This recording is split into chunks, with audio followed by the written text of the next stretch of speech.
स्वागत दोस्तों आपका शार्प IQ एजुकेशन में। MGP 7 को आज हम लोग शुरू करने जा रहे हैं। गांधी पाश्चात्य अहिंसक आंदोलन चैप्टर नंबर 1 को आज हम लोग को पढ़ना है, गांधी के बाद के परिदृश्य।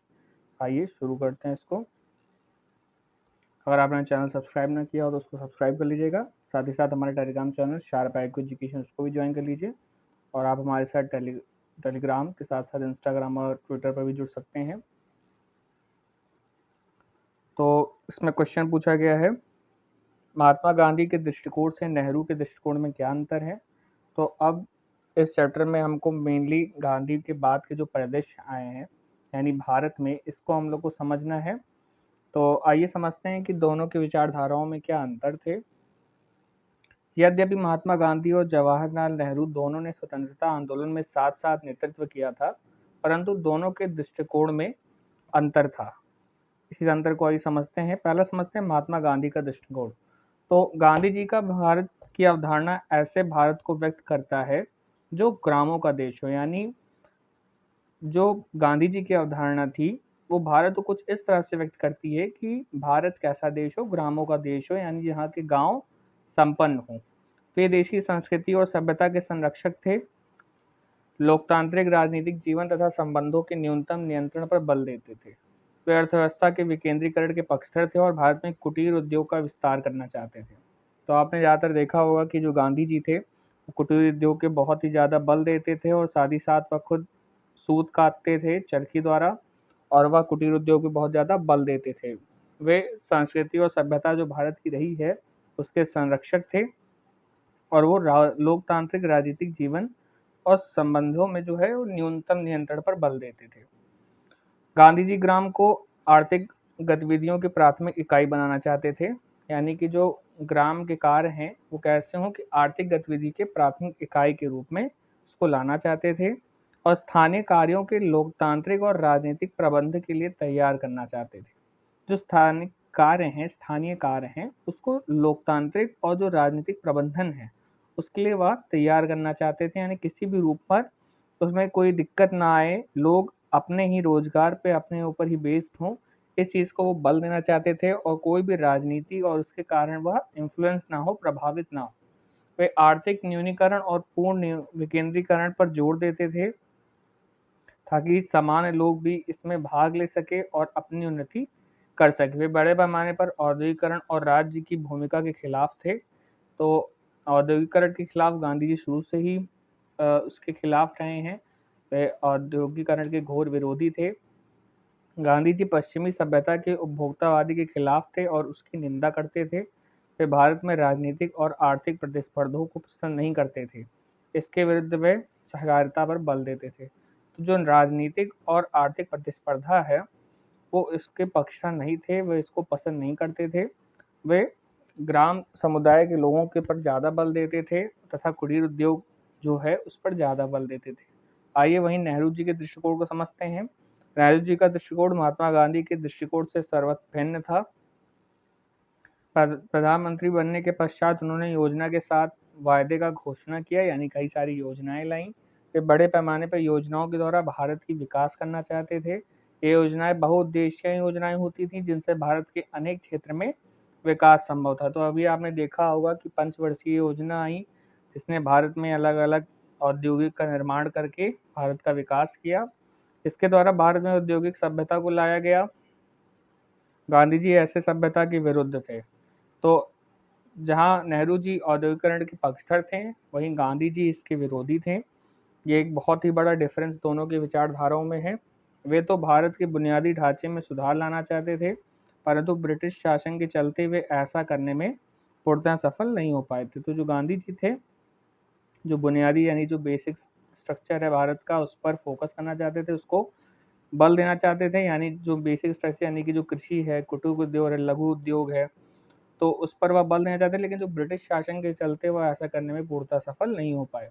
जवाहरलाल नेहरू ने भारत के विकास की जो संरचना तैयार की थी वह समस्याओं से भरी हुई थी और इनको शीघ्र ही हल करना आवश्यक था। आइए समझते हैं वो कौन कौन सी समस्याएं थीं। पहला है निर्जातीय और सामाजिक विभाजन। अगला है अत्यधिक आर्थिक समानता, क्षेत्रीय मतभेद और संतुलन, अनेक प्रकार की भाषाएं और बड़ी संख्या में रियासतों का होना। तो किस तरह से समाज का विभाजन था, अत्यधिक आर्थिक असमानता थी, जहाँ राजा महाराजा का दौर था, उनके जो रिश्ते नातेदार थे वे ज़्यादा अमीर हुआ करते थे, वहीं जो जनता एकदम गरीब हुआ करती थी। अगला है क्षेत्रीय मतभेद और असंतुलन, यानी जो क्षेत्रीय मतभेद इस कदर बढ़ गया था बंटवारे के बाद, कुछ लोग अलग अलग क्षेत्र पे अपना उच्च दिखाना चाहते थे। अनेक प्रकार की भाषाएं होती बोली जाती थी भारत में, तेलुगु, तमिल, अलग अलग प्रकार की भाषाएं, ये भी एक बहुत बड़ा चैलेंज था भारतीय विकास के लिए। बड़ी संख्या में रियासतों का होना, जो रियासतें होती थीं वो बड़ी संख्या में होती थीं, यानी कि काफ़ी ज़्यादा अधिक होती थीं, इसलिए उनको जा जा के समझाना, उनको मिलाना और उनके विकास को अपने साथ जोड़ना, ये भी एक बहुत ही बड़ा चैलेंज था। नेहरू जी ने इस समस्याओं के विषय में गंभीरता से विचार किया, इन्हें हल करने का बीड़ा उठाया। नेहरू जी के दृष्टिकोण में राज्य सामाजिक क्षेत्र में भारी परिवर्तन ला सकता है। नेहरू जी का यह बात थी, या उनका दृष्टिकोण ऐसा था कि जो राज्य है वह सामाजिक क्षेत्र में भारी परिवर्तन ला सकता है। राज्य अपने अंदर ऐसी पावर और ऐसी कैपेबिलिटी रखता है। राज्य लोगों के जीवन स्तर को ऊंचा उठा सकता है। उन्होंने लोगों के भौतिक विकास पर बल दिया। इसी के अंतर्गत कृषि, कुटीर उद्योग को वह महत्वपूर्ण नहीं माना गया। तो जो बेसिक इंफ्रास्ट्रक्चर थे और जो भौतिक विकास थे लोगों के, उस पर उन्होंने बल दिया, और जो कृषि है और जो कुटीर उद्योग हैं वो उसके अंतर्गत इतने महत्वपूर्ण नहीं माने गए।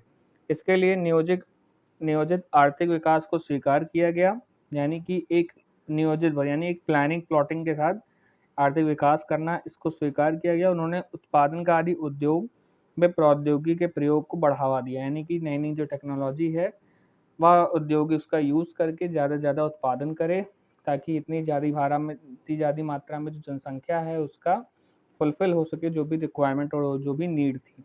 वे वितरण से पहले विकास चाहते थे। उनका मानना था कि भारत की गरीबी, बेरोजगारी, अन्य आर्थिक समस्याओं का हल औद्योगिकरण ही है। यानी वही नेहरू जी का मानना था कि जो भारत की गरीबी है और जो बेरोजगारी है और जो आर्थिक असमानताएं हैं, इसका हल औद्योगिकरण है। इन सब पर राज्य का नियंत्रण आवश्यक बताया गया। उन्होंने भारत में मिश्रित अर्थव्यवस्था के विकास पर जोर दिया, यानी कि मिश्रित अर्थव्यवस्था पर उन्होंने फोकस किया। यहाँ पे सरकारी और निजी दोनों क्षेत्र के लोग कार्य करते थे। आर्थिक अर्थात सार्वजनिक क्षेत्र के साथ साथ निजी क्षेत्र भी कार्यरत रहेंगे। वे सामाजिक जीवन और संबंध के विकास के लिए आधुनिकीकरण को आवश्यक मानते थे। इस प्रकार नेहरू जी का दृष्टिकोण गांधी जी से सर्वत्र भिन्न था। तो जहाँ नेहरू जी आधुनिक दृष्टिकोण रखते थे, वहीं जो गांधी जी हैं थोड़ी सी उनकी पुरानी ख्यालात थी, कुटीर उद्योग पे ज़्यादा बल देते थे, और जो नेहरू जी हैं वो पश्चिमी सभ्यता से ज़्यादा प्रभावित थे। आगे बढ़ते हैं। अगला क्वेश्चन इसमें पूछा गया है, राज्य नियोजित आर्थिक विकास उन समस्याओं का मूल्यांकन कीजिए जिन्हें इसने उत्पन्न किया है। यानी जो राज्य नियोजित आर्थिक विकास है, यानी कि जो योजनाएं चलाई जाती हैं और इसके समस्याओं का मूल्यांकन करिए, यानी कि इन योजनाओं के चलाने में और क्रियान्वयन में क्या समस्याएं उत्पन्न हुई हैं, इनका हमको मूल्यांकन करना है। नेहरू जी के पश्चात देश में राजनीतिक अस्थिरता, बड़े पैमाने पर सामाजिक असमानता, योजना का विकास के कार्य में उठापटक की प्रक्रिया आरंभ हो गई। इसके फलस्वरूप राज्य की अर्थव्यवस्था स्थिर गिर गया। तो नेहरू जी के बाद क्या हो गई, अस्थिरता बड़े पैमाने पर फैल गई और सामाजिक अशांति और योजना का जो विकास है इसके कारण बंद हो गया और रुकावट आ गई इसमें। इसको भारत चीन युद्ध 1962, भारत पाक युद्ध 1965 ने भी और भी अधिक बढ़ा दिया। यानी उस वक्त भारत उतना कैपेबल नहीं था युद्ध के लिए। उस दौरान दो युद्ध एक के बाद एक होना भारत के जो विकास है उस पर भारी बाधा के रूप में देखा गया। उसने योजना के विकास को भी अधिक विकास जो होना था योजना के अंतर्गत भारत का, उसमें और बड़ा रुकावट ला दी। इससे प्रशासन कमजोर हो गया और भ्रष्टाचार फैल गया। ऐसे में केंद्र सरकार ने राज्य नियोजित आर्थिक विकास को अपनाने का निश्चय किया, यानी कि अब एक प्लानिंग के साथ आर्थिक विकास को अपनाना होगा, उसी से भारत का विकास हो पाएगा। ऐसे ही योजना के साथ निश्चित किया गया विकास के लिए, जिसमें निजीकरण के लिए द्वार खोलना था, या आर्थिक विकास, नियोजित आर्थिक विकास नेहरू महालनोबिस मॉडल पर आधारित था। इससे मिश्रित अर्थव्यवस्था पर बल दिया गया। इस राज्य नियोजित आर्थिक विकास में निम्नलिखित बातें, तो पहले जहां समाजवादी अर्थव्यवस्था थी वहाँ पे धीरे-धीरे अब हम लोग को मिश्रित अर्थव्यवस्था की ओर बढ़ना था। उसके लिए हमको एक योजनाबद्ध तरीके से धीरे-धीरे इंफ्रास्ट्रक्चर का निर्माण करना था, चूँकि जब भारत आज़ाद हुआ था तो उसके बाद इन सभी जो मेन बेसिक इंफ्रास्ट्रक्चर है उनकी बहुत कमी थी। सबसे पहले धीरे-धीरे इनका हमको पूर्ति करनी थी और उसी के बाद ही एक मिश्रित अर्थव्यवस्था का द्वार खोलना था। और उसके लिए जो निजी क्षेत्र के लिए एक अच्छी सुविधा मुहैया करानी थी जिससे निजीकरण बढ़े और उससे रोज़गार भी सृजित हो। तो इसके दौरान क्या समस्याएँ आईं इन रास्तों में, आइए इसको समझते हैं। तो इस राज्य नियोजित आर्थिक विकास में निम्नलिखित बातें थीं। राजनीतिक लोकतंत्र प्रणाली, अर्थव्यवस्था की सरकारी योजना, विनिमय, अर्थव्यवस्था पर नियंत्रण, सार्वजनिक क्षेत्र और निजी क्षेत्र को कर रहित और राज्य प्रक्रिया सहित प्रणाली। तो इन 4 बातों का ध्यान रखना था। आइए समझते हैं इनसे क्या प्रमुख उद्देश्य थे। सामाजिक राजनीतिक शोषण को रोकना था, आर्थिक कार्यों में निजी लाभ प्रदान करना था, असमानता को क्रमशः उन्मूलन करना था। यह सभी कुछ समाजवादी पर आधारित था। इसमें लोग का जीवन सुधारने के लिए कृषि उत्पादकता, औद्योगिक विकास की वृद्धि द्वारा राष्ट्र आय में पर्याप्त वृद्धि की आवश्यकता पर जोर दिया गया। तो इन 4 बातों का ध्यान रखा गया और साथ ही साथ उद्देश्य क्या था कि समाज में जो राजनीतिक शोषण है उसको रोकना था और जो आर्थिक कार्य हैं उसमें जो निजी लोग हैं उनको लाभ प्रदान करना था और दूसरा जो असमानता है उसका क्रमशः उन्मूलन करना था, यानी इनको ख़त्म करना था। तो इन सभी के चैलेंज के साथ योजना शुरू कर दी गई और यह सभी जो आधारित था समाजवाद के आधारित था और साथ ही साथ जो जीवन सुधारने के लिए कृषि उत्पादकता और औद्योगिक विकास भी इसको मेन टारगेट रखा गया, जिससे राष्ट्रीय आय पे पर्याप्त वृद्धि की जा सके। श्रीमती गांधी की लोक लुभावनी नीति के कारण या गरीबी हटाओ के नारे से 1971 में कांग्रेस पुनः सत्ता में आ गई। आइए आगे समझते हैं योजना का मूल्यांकन एवं उत्पन्न समस्याएं। अब आइए इनको समझते हैं कि क्या क्या समस्याएं उत्पन्न हुई। पहला है आर्थिक विकास का कार्य योजना के माध्यम से शुरू हुआ, परंतु इससे अनेक कठिनाइयां जन्म हुई। भुगतान संतुलन में घाटा हो रहा था, देश में खाद्यान्न की कमी हो गई, जनसंख्या बढ़ती जा रही थी, विक्रय खाद्यान्न अधिशेष में गिरावट आ गया और कृषि उत्पादन में परेशानियां बढ़ गई। तो जहां भुगतान संतुलन था उसमें घाटा हो रहा था और जो खाद्यान्न थी देश में उसकी कमी होने लगी। तो जनसंख्या तेजी से बढ़ रही थी और उसको खाने की ज़रूरत थी, जिससे कारण अराजकता का माहौल फैल गया और गरीबी जैसी चीज़ें देखने को मिली, भुखमरी जैसी चीज़ें देखने को भी साथ साथ मिली। उत्पादन से परेशानियां बढ़ गई, यानी जो कृषि कार्य में उत्पादन था उसमें काफ़ी ज़्यादा परेशानियां देखने को मिली। इस समस्याओं के कारण प्रगति ठप पड़ गई। राजनीतिक उथल-पुथल से चारों ओर अशांति फैल गई और खाद्यान्न के लिए संयुक्त राज्य अमेरिका यानी कि यूएसए पर निर्भर होना पड़ा। ऋण के लिए विश्व बैंक की कठिन शर्तों को स्वीकार करना पड़ा।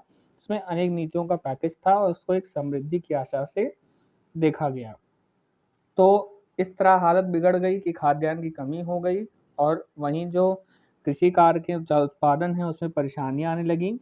इसका परिणाम ये हुआ कि हमको संयुक्त राज्य अमेरिका पर निर्भर होना पड़ा खाद्यान्न के लिए और विश्व बैंक का दरवाज़ा खटखटाना पड़ा ऋण हेतु, चूँकि वो कठिन शर्तों पर उन्होंने ऋण प्रोवाइड किया जिससे एक वही समृद्धि की आशा के रूप में देखा जाने लगा। अगला है कि इसके साथ-साथ अन्य क्षेत्र में भी समस्याएँ उत्पन्न हुई। कृषि के लिए किसान की सिंचाई की सुविधा कम हो गई, कृषि कार्य के लिए ऋण प्राप्त करने में कठिनाई होने लगी। महंगे कृषि निवेश, उर्वरक और संकर बीजों के प्रयोग से गेहूं के उत्पादन को बढ़ावा मिला, परंतु सुविधाओं का अभाव के कारण इस कार्य में बड़े बड़े किसान को ही पर्याप्त लाभ पहुंचा। तो चूंकि उस वक्त टेक्नोलॉजी का दौर आ चुका था, अच्छे अच्छे उर्वरक और संकर बीज भी आ रहे थे जो अच्छे ज़्यादा भारी मात्रा में उत्पादन देते थे। तो इससे जो बड़े किसान थे, जो ज़्यादा अमीर किसान थे, उनको तो इससे काफ़ी लाभ पहुँचा, लेकिन जो छोटे-छोटे किसान थे, जिनकी भूमि छोटी थी, वह और गरीब होते चले गए। कृषि और उद्योग के मध्य संबंध बढ़ने लगे, बदलती कीमतों पर ध्यान दिया गया। इन सब प्रयासों के बावजूद वित्तीय संकट के साथ-साथ मुद्रास्फीति बढ़ गई, जिसके कारण रुपए के मूल्य में भारी गिरावट आई। तो सब कुछ जहाँ एक तरफ ठीक भी चल रहा था, वहाँ मामला थोड़ा गड़बड़ भी होता देखा गया कि जहाँ छोटे सीमांत किसान पर्याप्त मात्रा में अपना आप को ज़्यादा मुनाफ़ा नहीं दे पा रहे थे और इन सभी प्रयास के बावजूद एक वित्तीय संकट के साथ-साथ जो महँगाई थी, महँगाई बढ़ गई और इसके कारण जो रुपए में भारी गिरावट आ गई। फलस्वरूप मंदी बढ़ गई और निर्यात घट गया। तो एक बार और रुकावट देखने को मिली विकास में। तीसरा है आर्थिक गिरावट का प्रभाव राजनीतिक संस्थाओं पर भी पड़ा, वे कमजोर हो गए। फलस्वरूप 1975 में आपात की स्थिति की घोषणा की गई। तो आप जानते हैं कि इंदिरा गांधी के दौरान आपातकाल की स्थिति देखने को मिली, जिसमें भारी मात्रा में नेताओं, लोगों को, प्रदर्शनकारियों को जेल में जबरन बंद कर रहे थे। तो एक तरह की जो राजनीतिक संस्था हैं, इस पर एक असर देखने को मिला और इस पर जो दबाव है वह कम देखने को मिला। इसमें निरंकुशता का बोलबाला हो गया, समाजवादी की प्रवृत्ति समाप्त हो गई और अर्थव्यवस्था पूंजीवादी की ओर तेजी से बढ़ने लगी। क्योंकि बड़े बड़े जो उद्योगपति लोग हैं उसकी ओर धीरे धीरे जो अर्थव्यवस्था शिफ्ट होती हुई दिखाई देने लगी। वितरण में असमानता बढ़ गई, औद्योगिक इकाई राज्य की नियंत्रण आधारभूत संरचना बन गई, राज्य और अर्थव्यवस्था पर नौकरशाही का दबाव बढ़ गया और भ्रष्टाचार अपनी चरम सीमा में पहुंच गया। तो जहाँ नौकरशाही थे, यानी कि जो ब्यूरोक्रेट्स थे, जो कार्यरत कार्य करते थे, उनका बोलबाला ज़्यादा हो गया राज्य और अर्थव्यवस्था पर, और जो भ्रष्टाचार है वह फिर से अपनी चरम सीमा पर पहुंच गया। 1984 में योजना का तीसरा चरण आरंभ हुआ, जिसमें उद्योग उदारीकरण को बढ़ावा दिया गया। यह प्रक्रिया 1991 में प्रधानमंत्री पीवी नरसिम्हा राव के नेतृत्व में शुरू हुई, अब तक भी जारी है। तो एक बहुत ही अच्छा दौर था 1991 में। अब जो उदारीकरण था उसको बढ़ावा दिया गया और निवेश के दरवाजे खोले गए। इसका उद्देश्य है अर्थव्यवस्था को विकसित करने के लिए, यह मेन इसका टारगेट था। उत्पादन की उच्चतम वृद्धि का लक्ष्य निर्धारित किया गया। इसमें निजी क्षेत्र को प्रोत्साहन देने के लिए इसका कार्यक्षेत्र बढ़ा दिया गया, जिससे कारण विदेशी कंपनियों भी भारत में आने लगी। तो इससे हुआ क्या कि निजी क्षेत्र को प्रोत्साहन मिलने लगा और से जो विदेशी कंपनियां हैं उनका जो निवेश वो भारत में आने लगा। आगे बढ़ते हैं। पांचवा है उदारीकरण की प्रक्रिया में आर्थिक सुधारों के लिए लाइसेंस की अनिवार्यता को समाप्त कर दिया गया।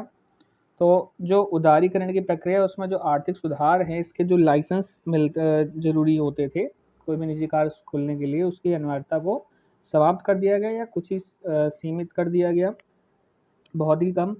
वस्तुतः इससे सरकारी कर्मचारी भी में भ्रष्टाचार बढ़ गया। वे रिश्वत लेकर खूब धन कमा रहे थे। काम के प्रति उनकी रुचि खत्म हो गई और उनकी दक्षता में कमी आने लगी। दूरसंचार सॉफ्टवेयर उद्योग की वृद्धि की गई। उदारीकरण का एक अन्य उद्देश्य भुगतान संतुलन के घाटे कम करना और उत्पादन में बढ़ाना था, इसलिए बाजार तंत्र में मजबूत किया गया, निवेश बढ़ गया। भारत बाजार एवं औद्योगिकरण क्षेत्र में खुलेपन की नीति अपनाई गई।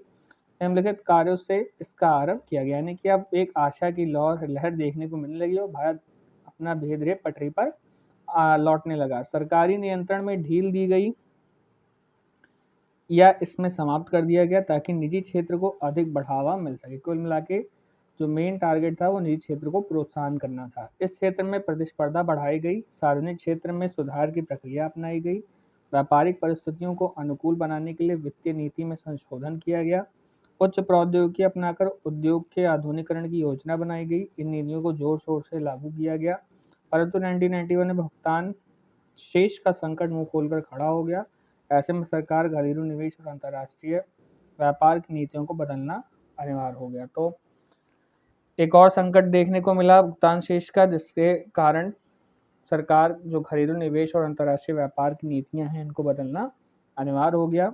लेकिन अब वहाँ भारत में धीरे धीरे निजी क्षेत्र के कारण रोजगार सृजित होने लगे, आम जनता तक धन और उनकी जो जीवन यापन जो स्टाइल है उसमें सुधार देखने को मिला। आगे चलकर सरकार ने खाद्यान्नों का उत्पादन बढ़ाने के लिए हरित क्रांति का अभियान चलाया। इससे खाद्यान्नों का उत्पादन बढ़ गया, देश इस दृष्टि से आत्मनिर्भर हो गया, परंतु इससे उत्पादन लागत बढ़ गई, जिसका प्रभाव छोटे किसान और सीमांत किसान पर पड़ा। तो वहीं हरित क्रांति के द्वारा जो बीज हैं उसको उन्नत किस्म के आने लगे, उर्वरक भी उन्नत किस्म के आने लगे, जिससे जो सीमांत किसान है, जो छोटे किसान हैं, उनको उतना लाभ नहीं मिला, लेकिन जो बड़े किसान हैं उनको काफ़ी मात्रा में लाभ हुआ, जो इस सीड को अफोर्ड कर सकते थे। बड़े कृषकों को हरित क्रांति से लाभ हुआ, ग्रामीण और शहरी लोग के मध्य जीवन स्तर और दृष्टि का अंतर बढ़ गया, सुधार की असफलता से गरीबी बढ़ी। हुआ क्या, अमीर और अमीर होता चला गया और गरीब और गरीब होता चला गया, जिससे जो अंतर है वह बढ़ता हुआ दिखाई देने लगा। इससे अन्य समस्याएं भी उत्पन्न हुई, जैसे उत्पादन और उत्पादकता में धीमी वृद्धि, उत्पादन और उत्पादकता में धीमी वृद्धि, ग्रामीण का शहर में पलायन, पोषाहार में गिरावट, शिशु मृत्यु दर में वृद्धि। भारतीय किसान अब भी कोई विशेष परिवर्तन उनमें नहीं देखने को मिला। फलस्वरूप मध्यवर्ती किसान राजनीति में प्रवेश करने लगे। भूमिहीन कृषकों और सीमांत कृषकों की दिशा सुधारने के लिए भूमि सुधार कार्यक्रम नहीं अपनाया गया। हुआ ये, चूंकि इतना अंतर देखने का कारण ये हुआ कि जो ग्रामीण लोग हैं वो धीरे धीरे शहर में पलायन करने लगे। ये सोचिए, इतना किसानी करने से अच्छा शहर में एक छोटा रोजगार खोल लें जिससे ज़्यादा मुनाफा मिले। पोषाहार में गिरावट देखने को मिली, क्योंकि उतना मात्रा में पोषण जो है वो गरीबों तक नहीं पहुंच पा रहा था। शिशु मृत्यु दर भी देखने को भारी मात्रा में मिली, क्योंकि जब गरीबी आ जाती है तो शिशु मृत्यु दर अपने आप देखने को मिलने लगता है। और जो भारतीय किसान थे उसमें अब कोई विशेष ज़्यादा परिवर्तन नहीं पहुंचा हरित क्रांति द्वारा, तो ये भी अपने में एक बहुत ही नेगेटिव बात थी। अगला है भूमि किसान जो कृषक थे और सीमांत कृषक द्वारा सुधारने के लिए भूमि सुधार कोई कार्यक्रम नहीं चलाया गया। यानी जो भूमिहीन किसान हैं और जो सीमांत किसान हैं उनकी जो सुधार एक तरह दिशा करने में कोई विशेष कानून नहीं लाया गया, जिससे काफ़ी मात्रा में दोनों में अंतर देखने को मिला। आगे समझते हैं। अगला है भारत में सामाजिक क्रांति की उपलब्धियां और कमियों की चर्चा कीजिए। यानी कि क्या सामाजिक क्रांति आई है, इनकी क्या उपलब्धियां हैं, उनकी क्या कमियां हैं, इनके बारे में हम लोग को चर्चा करना है। वही समझते हैं। भारत में सामाजिक क्रांति से तात्पर्य दुर्बल वर्ग विशेष से अनुसूचित जाति, जनजाति और अन्य पिछड़े वर्गों की स्थिति में परिवर्तन लाना है। जैसे पहले के समय जो इन पर शोषण होते थे, एक शोषण मुक्त जीवन देना, इस तरह का प्रावधान भारत द्वारा करना, भारत के संविधान द्वारा, यह क्या कहलाता है? सामाजिक क्रांति कहलाता है। इसके लिए भारत में अनेक प्रकार के उपाय अपनाए गए हैं। इनकी उपलब्धियां एवं कमियां निम्नलिखित हैं। आइए समझते हैं इनके बारे में। भारतीय संविधान में स्वतंत्रता, समानता, भाईचारे के मूल्य पर आधारित सामाजिक व्यवस्था का प्रावधान किया गया है। सामाजिक क्रांति के लिए राजनीति निर्देशक सिद्धांत, मूल अधिकारों, अल्पसंख्यकों के अधिकारों का संरक्षण करने वाला उपबंध, दुर्लभ वर्गों विशेषकर अनुसूचित जाति, जनजाति और पिछड़े वर्गों के कल्याण का संरक्षण करने वाले उपबंधों यह संविधान में उल्लिखित है। पिछले कई दशकों में इनका उपयोग भी हो रहा है। तो भारतीय संविधान में स्वतंत्रता, समानता और भाईचारे के आधारित सामाजिक व्यवस्था का प्रावधान किया गया है। इनके अंतर्गत जो राज्य के नीति निर्देशक सिद्धांत हैं, मूल अधिकार हैं, इन सब के उल्लिखित हैं इन सब में कि अल्पसंख्यकों के अधिकारों और अनुसूचित जाति, जनजाति और पिछड़े वर्गों के जो अधिकार हैं उनका राज्य क्या करेगी? संरक्षण करेगी। आइए अगला समझते हैं। मूल अधिकारों का संबंध व्यक्ति के स्वयं के विकास से है। यानी कि मूल अधिकार का क्या संबंध है? व्यक्ति के स्वयं के विकास से। इसके द्वारा व्यक्ति को समाज और उसकी परंपराओं और अन्य सार्वजनिक संघों की ज्यादती से बचाना है। यानी कि ऐसा अधिकार एक आम जनता को प्रोवाइड करना है, एक खास समूह को, अगर वह दबा कुचला समूह है, जिससे जो वहाँ समाज के लोग जो उसको शोषित करते हैं, वह इन मूल अधिकारियों के जरिए उसकी ज़िंदगी, उसकी लाइफ स्टाइल शोषण मुक्त हो सकती है। कुछ इस तरह से प्रबंध करना मूल अधिकारों की विशेषता होती है। कुछ सामूहिक अधिकार भी समाज में प्रचलित हैं जो जाति भेद और असमानता आदि के कारण उत्पन्न हुए हैं। तो कुछ ऐसे भी सामूहिक अधिकार हैं जो समाज में प्रचलित हैं, जो जाति भेद और असमानता के कारण उत्पन्न हुए। जैसे कि जानते हैं कि ऊंच नीच वाला एक सिस्टम हो जाता है कि ऊंचे लोग ही एक पार्टिकुलर जगह जा सकते हैं, नीचे लोग वहाँ नहीं जा सकते हैं। तो अपने आप जो समाज में ये चीज़ विद्यमान है, क्योंकि पहले ऐसा होता आया था, तो अभी भी कुछ लोगों का माइंडसेट वैसे ही चलता है। आगे समझते हैं। कुछ राजनीतिक आर्थिक समूह जैसे अनुसूचित जातियों, जनजातियों, पिछड़े वर्गों के द्वारा धन, शक्ति और प्रतिष्ठा के संबंध मांगे उठाई जाती हैं। यानी कि जो उनके अवसर हैं, उनकी जो शक्ति है, वो उतना उनको नहीं मिल रही है। इस कारण उसके संबंध में बहुत बार मांगे उठाते रहते हैं यह समूह। वस्तुतः उन्हें अपना अधिकार पाने के लिए इस प्रकार की व्यवस्था स्थापित की गई है। यानी उनके अवसर बराबर उनको उनके अवसर मिल सके, इसके लिए भी पर्याप्त मात्रा में व्यवस्था की गई है। आरक्षण जैसे महत्वपूर्ण पहलुओं को भी भारतीय संविधान में लाया गया है। भारत में सामाजिक स्तरीकरण और बंधनों के कारण विशेष रूप से छोटी जातियों, गरीबों में लोकतांत्रिक, सामाजिक और आर्थिक सुधार बहुत ही कम हो पाए हैं। तथापि प्रातिनिधिक सरकार वयस्क मताधिकार में इसको स्थान दिया गया है। तो जो सामाजिक स्तरीकरण और बंधनों के जो कारण के विशेष रूप में जो गांव के क्षेत्र में है या जो गरीब लोग हैं उनमें इस तरह का जो सुधार वो बहुत ही कम हो पाया है। तो इनको उनका लाभ प्रदान किया जा सके इसलिए उनके प्रतिनिधित्व सरकार और वयस्क मताधिकार के जरिए इनको स्थान दिया गया है। यानी कि इनमें भी कोई इनकी सरकार में शामिलित हो, यानी इनका भी कोई प्रतिनिधित्व करे, ऐसा भी उपबंध किया गया है भारतीय संविधान में। राज्य के नीति निर्देशक सिद्धांत और मूल अधिकारों के मध्य असंगतियों को हटाने के लिए प्रयास किए गए हैं। तो जो असंगतियां हैं मूल अधिकारों और राज्य के नीति निर्देशक सिद्धांत के अंतर्गत इनको हटाने का प्रयास किया गया है। वस्तुतः यह असंगतियां संपत्ति के आधार के विवाद को लेकर है। 1970 के दशक में उच्चतम न्यायालय ने अपने निर्णयों में इसके सकारात्मक पहलू पर ध्यान दिया है। वस्तुतः नीति निर्देशक सिद्धांतों को मूल अधिकारों का पूरक माना जाता है।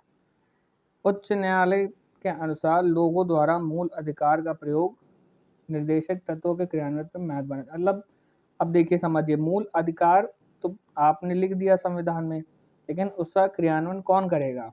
जो राज्य होगी या जो राज्य की सरकार होगी वही उसका क्रियान्वयन करवाती है। तो एक तरह का ये पूरक माना जाता है नीति निर्देशक सिद्धांत।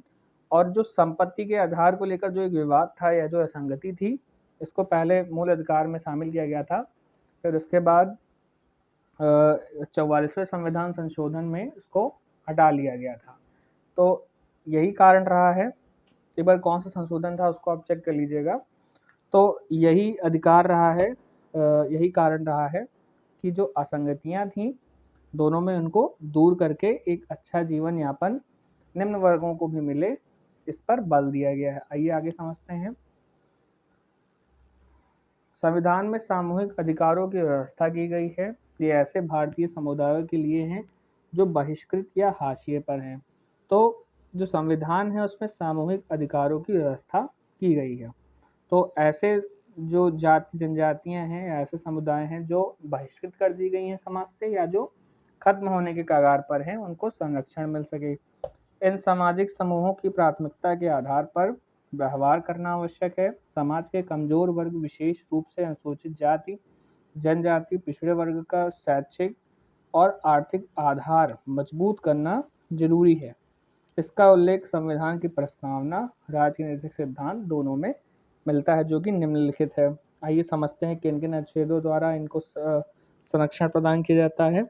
पहला अनुच्छेद 46 के अनुसार राज्य को सामाजिक न्याय और सभी प्रकार के शोषण से दुर्बल वर्गों को संरक्षित करने का निर्देश दिया गया है। 15(1) में धर्म, नस्ल, जाति, लिंग भेद और स्थान जन्म के आधार पर नागरिकों के विरुद्ध भेदभाव पर प्रतिबंध लगाया गया है। तीसरा अनुच्छेद 15(3) के अनुसार के माध्यम से नागरिकों की किसी भी पिछड़े वर्ग के पक्ष में नियुक्तियां या पदों के आरक्षण के लिए कोई भी व्यवस्था करने की अनुमति देता है जिसका राज्य में या राज्य के अधीन सेवाओं में पर्याप्त प्रतिनिधित्व नहीं है। तो ऐसे कोई भी उपबंध नहीं है जो इनको रोकेगा, और इसके विपरीत सरकार यह अनुमति देती है कि इनका आरक्षण, इनके लिए खास तौर पर आरक्षण की व्यवस्था की जाए। इसके अंतर्गत रिजर्वेशन आता है। अनुच्छेद 15 के अनुसार नागरिकों के किसी भी सामाजिक रूप से, शैक्षिक रूप से पिछड़े वर्गों के लिए, अनुसूचित जाति जनजातियों के लिए विशेष प्रावधान करने से राज्य को कोई नहीं रोक सकता। अर्थात इनके उत्थान के लिए सब कुछ करने के लिए राज्य स्वतंत्र है। अगला समझते हैं। 5वां संविधान इन कमजोर वर्गों के लिए 3 प्रकार की क्रिया करके सरकार को प्राथमिकता देती है। ये कौन कौन सी 3 क्रियाएं हैं, आइए इनको समझते हैं। पहला है कमजोर वर्गों, अनुसूचित जाति जनजातियों के लिए विधायी निकायों में सीट प्रावधान करना, यानी कि जो विधायी निकाय हैं, संसद है, और विधानसभा है, विधान परिषद है, इनके लिए सीट आरक्षण करना, इसका प्रावधान किया गया है। कुछ व्यय सेवा और सुधारक स्कीमों जैसे छात्रवृत्तियों, अनुदान, ऋण, भूमि आवंटन, स्थलीय देखभाल के लिए आदि में इनका एक रिजर्वेशन का क्या है, रिजर्वेशन के स्कीम के लिए इनको सेवाएं मुहैया की जाती हैं। इनके लिए अलग से स्कीम के तहत इनको अलग से सीट इनकी फिक्स्ड रहती है। इन सभी मामलों में आपने देखा होगा, छात्रवृत्ति हो या अनुदान हो, इन सब में ज़्यादा प्राथमिकताएं दी जाती हैं पिछड़े वर्गों को। अगला है कानूनी सहायता तथा गरीबी निवारक उपायों और दमन तथा अन्याय से संवेदनशील समूहों का संरक्षण करने के लिए अभिप्रेरित सामाजिक संरक्षण के उपायों का भी प्रावधान उपलब्ध करता है। आप जानते होंगे कि अगर एक पार्टिकुलर शब्द होता है, अगर आप उसका उपयोग कर सकते हैं तो आपको उसके लिए जेल हो सकती है। तो ऐसे जो प्रावधान हैं ये उचित हैं और ऐसे होने भी चाहिए समाज में, ताकि इन समूहों को ऊपर उठने का अवसर मिल सके और सभी को एक समान पायदान पर लाकर खड़ा किया जा सके। अब इन सब में संविधान भेदभाव पर रोक लगाता है, यानी कि जो भी शोषण कार्य हैं उन सभी भेदभाव पर, इन सभी चीज़ों पर संविधान क्या करता है, रोक लगाता है। सक्रिय रूप से कार्य न करने से पिछड़ेपन बढ़ जाता है। ये प्रावधान देखली और अभाव की पीड़ा कम करने में सहायक होता है, परंतु इन्हें विशेष रूप से सफलता नहीं मिली है। वंचित वर्ग के लिए सामाजिक न्याय के अनेक कार्यक्रम हैं, परंतु इससे सामाजिक संरचना में कोई अंतर नहीं आया है। रोजगार, मजदूरी और ऋण आदि में अभी भी बड़े पैमाने पर भेदभाव है। अनेक सामाजिक समूहों की स्थिति पर्याप्त असमानता है। तो अभी भी काफ़ी मात्रा में हमको यह चीज़ देखने को मिलती है। अभी भी पूरी तरह से शोषण मुक्त नहीं हो पाए हैं यह समुदाय, और इसके लिए सरकार को निरंतर प्रयासरत रहना चाहिए। इसी के साथ हमारा ये लेक्चर समाप्त होता है और पहला चैप्टर भी ख़त्म होता है। अगले लेसन में, अगली वीडियो में हम लोग नेक्स्ट लेसन चैप्टर 2 को डिस्कस करेंगे। अगर आपको हमारा लेक्चर पसंद आता है तो कमेंट सेक्शन में ज़रूर बताएं। साथ ही साथ चैनल को सब्सक्राइब करना ना भूलें। शुभ दिन, धन्यवाद।